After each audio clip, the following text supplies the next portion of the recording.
July 20th, Daily Devotional from the Heart by Ellen G. White. God will surely visit you. Joseph said to his brethren, I am dying, but God will surely visit you, and bring you out of this land, the land of which he swore to Abraham, to Isaac, and to Jacob. Genesis chapter 50, verse 24.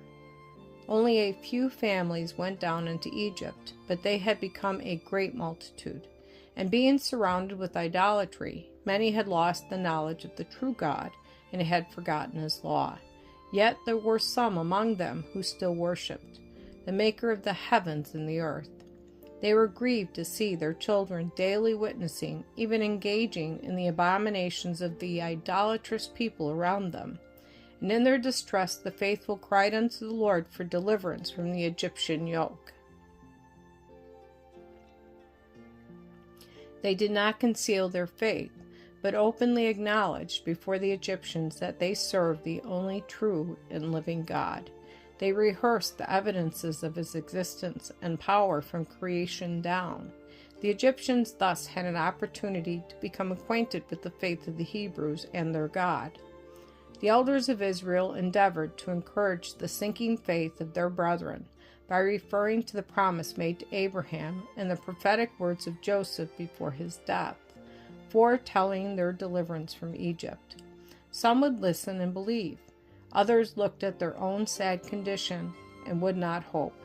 When the Egyptians learned the expectations of the children of Israel, they derided their hopes of deliverance and spoke scornfully of the power of their God. The faithful servants of God understood that it was because of their unfaithfulness to him as a people and their disposition to intermarry with other nations, thus being led into idolatry, that the Lord had suffered them to go into Egypt. But many of the Hebrews were content to remain in bondage rather than go to a new country and meet the difficulties attending such a journey, and the habits of some had become so much like those of the Egyptians that they preferred to dwell in Egypt. Therefore the Lord did not deliver them by the first display of his signs and wonders before Pharaoh.